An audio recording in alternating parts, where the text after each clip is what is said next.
Hey everybody, I would be lying if I didn't say that at the beginning of every single year that we've been doing this whole selling people's cards for them, consignment business, as well as just, buying and selling stuff when I used to do it on the side as not a full-time job. The beginning of each year was, it was a little nervous because we have seasonality in this industry that I'm in. And you have to really realize whatever business you're in, you're probably gonna have some kind of seasonality, and you have to adjust your mindset so you don't have that kind of nervousness that, oh no, it's the sales are going down, you're not getting as much business or blah blah blah, because it's just the way it is with whatever industry you're in. If you're selling winter coats, you're gonna be crushing it, October, November, December, January, February. You're gonna have almost no sales during the summer. Now that's an extreme example. Obviously it's a winter coat, but normally people who sell winter coats will probably they'll sell shorts, they'll sell in the summer and be more diversified. But whatever industry you're in, the one we're in, if you're listening to this and you are selling cards, always been, the weakest time in terms of sales. We have a lot of sales data and history.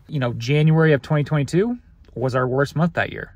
February of 2022 was our second worst month. 2023, last year, January was our worst month. February was our second worst month. It's no different this year. January of 2024 is looking to be pretty weak. Whereas, October, November, December, we were averaging like 1,500, 1,700 cards. We're now averaging like 900 cards, a pretty decent dip. But, you have to know what industry you're in and know this, because you're going to start getting a little panicked, a little desperate, and that's never the right mindset to have when you're in business. By the way, talking about seasonality, look at all that snow behind me. That's actually a lot of it melted. Can you say I see that right there behind the tree, that mountain? I can't really zoom up because I'm on front facing iPhone right now, but that's actually a volcano. It used to be a volcano, 13,000 feet, something like that. Used to be like 18,000 feet. Anyway, you guys don't care. But yeah, seasonality is something you just really have to wrap your mind around and know that it's coming.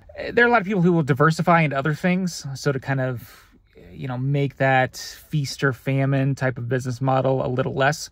But if you're in cards, if you're selling cards, and I'm talking TCG, this is going to be the weakest months, or like the first quarter of the year. It just always is. And then once April comes around, tax season, spring, it starts to pick up, and it starts to get a lot more in the summer and even more at the end of the year. This is just the way it's always been since I've been selling, since 2017, especially having more sales data since starting this consignment business in 2021. Even though I know that, it still gets nervous, especially with, I'm not just doing this flipping part-time, making some extra money. We have payroll and taxes and workers' comp and healthcare and rent and utilities and all the stuff that you have to have to pay every month, no matter what. My dad, who I think he still watches the channel, shout out Dad if he does, but he was self-employed as well as I was. He was an artist. He was not selling stuff on eBay.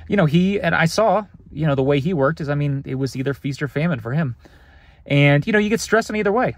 You have too little work, what happens? You start to worry about, you have bills to pay, you have mortgages and mouths to feed and clothes and food and blah, blah, blah, and all that stuff. So that's stressful. But then when there becomes a ton of work that comes through, then it becomes stressful, because like, I have deadlines, I need to hit this, I have a whole lot of stuff, I'm working late hours, I'm stressed, I need to get this done. Being a business owner, if you don't, your whole goal as a business owner is to become as flatlined as possible. January and February, March is as even keel as possible. But you have to know before you get into it, because you're going to start selling stuff maybe you shouldn't, or selling at prices you shouldn't, trying to get capital that you could be holding on to, and selling it when it should be sold. People who go to garage sales and buy stuff and buy nutcrackers, they aren't panic selling them in the summer, right? Not smart. You want to sell them in November, or the beginning of December. That's when you sell it, because you're going to get a much, much higher price. Conceptually, that's really what should happen. For our business, it is weak this month. I would be lying if I didn't say that's why I started recording again, because if I don't record now, I never will, right? It's time to start putting some other stuff that I've been putting behind, and really focusing on that. So that's this. All this week I've been doing taxes, instead of waiting until March, which is when you have to file, corporate taxes in March. I think personal and other stuff can be done in April. I'm not going to wait till then. I have time right now. time to get all the numbers done. I have to, you know, get all the revenue that is done in every single state. I would be shocked if we didn't sell in all 50 states. So I'm going to have to get, you know, the numbers for each one of those, the numbers for, you know, Arizona, where I do reside, to pay, you know, even more taxes because income there and blah, blah, blah and everything. Yeah, just trying to focus on other things. I think that's a big thing too. If you know seasonality, start planning. You know, if it's December and you're crushing it, you know, don't like, all right, we're still going to crush it in January. No, it's like, hey, here's what's on my schedule. I have this other stuff that I'm putting off. That's what January is going to be, or whenever. If summer is your weak months, do that. Yeah, you just have to know this stuff, because these are things that when you're starting a business and you're flipping, it's like, oh, I'm doing, you might be like, oh, I'm really good at, what's an easy thing I'm trying to think of? I really like selling candles. I like putting together candles. You know, you're putting together and it's like, well, I sold 100 this month, so I'm going to do 120 next month I'm going to make. But you don't realize that, I don't know, February is about Valentine's Day, and people buy a lot of candles, or Mother's Day, or, you know, people buy a lot during Christmas, right? And you just have to know these things will happen. You might sell stuff off that you might not want to, and, you know, all that stuff. So we're going to go to the post office and we'll check what we got. Like I said, it's probably not going to be much. This is what's going to be good, because we're going to be able to show you videos throughout the months and kind of show you the growth there. Let's go look what we got, and yeah, then I'll join at the end. Okay, I'm trying to go inside the truck so I don't hear any wind. Got a nice little PSA magazine. It's nice. Michael Jordan, okay. Just some office supplies, some, you know, labels, label makers. But, yeah, here's just the packages. Sorry about the wind if it is there. This is actually from, who is that from? I think that's from PSA. I think a few of these are actually from PSA. I think this one's from, actually most of these are from PSA. This is from PSA too. Yeah, Dougie Gallant. Always send us all the PSA stuff. That is stuff that we're, you know, you talk about, you know, actually diversifying your business. Well, let's get in so I don't really hear much wind. Yeah, sorry, when you live in a mountain town, it gets kind of windy blowing off the mountain. Yeah, that's one of the things that we did do at the, you know, middle of last year, kind of gauging on what we can actually bring in, make the, like I said, the feast or famine a little more flatline, is that we took people's raw cards and got them graded and then being sold at auction. So that's kind of a steady stream, because we get stuff, we send them off to auction, they'll come back. There have been weeks that half of our auctions are stuff that people come back from graded. So that was just some stuff that, you know, we probably sent off months ago to PSA, and they're now coming back for, you know, from grading. So that'll help, you know, add a little bit to the week, and you can kind of make that a little more flat line like we were talking about, versus, you know, up and down the usual business stream.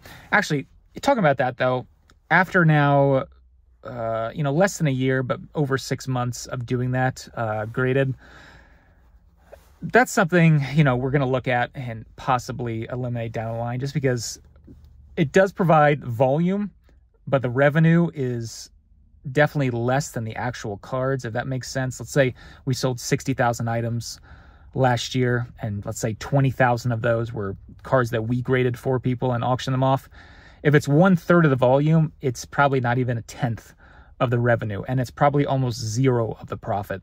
So, you know, when you look at those numbers, and, you know, I've had a handful of people, maybe 5 or 6 people that we got them graded, they auctioned off, they sold for less than their grading fees, and we go back and they just ghost. So that's been probably a couple $1,000 loss on those people alone that just disappear off the face of the earth.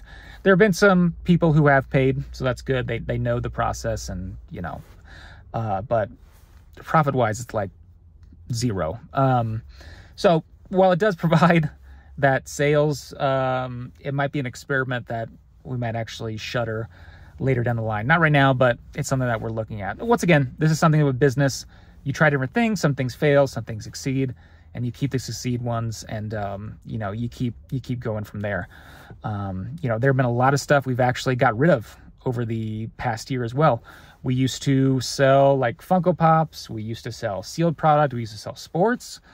We used to sell graded video games. We used to sell graded comic books. I mean, all that stuff we eliminated just because it didn't really fit into the structure of, you know, it was more work than it was to actually, you know, to actually make profit off that. It was just too much work for what it was. You know, when you have an assembly line and it's just to make one item, you can produce a whole lot more than an assembly line that has to produce 6 items, right? Does that make sense? Small amount. Now, it's granted it's only, you know, Wednesday morning that I'm doing this, so we still have, you know, plenty of the week to go through Sunday to then list the following week. But that's just the way it is right now, and your guys are going to see. And just like I said, you're running a business like this, diversification sometimes key, sometimes not. Like I said, we've gotten rid of stuff, you know, to focus on other things. Sometimes it's really good to be good at something, at one thing, versus being an expert at one thing, being very good at 10 things, right? But yeah, it's gonna be good to see the growth, see the ups and downs. Right now it's, you know, down in terms of sales, but we're going to keep pushing on and keep focusing on other things that will make the business better. Like I said, I'm focusing on taxes, focusing on, you know, making content that will eventually, hopefully, grow to where we bring in more customers, and you need to focus on other stuff, right? Anyway, that's the haul for today. I think tomorrow, still probably working on taxes, but maybe go into the office and show you kind of at least some of our setup, maybe our cages and our boxes and kind of how we process stuff. I don't know. We'll see about that. Yeah, move on from there. Thanks again for watching. We'll talk to you again soon.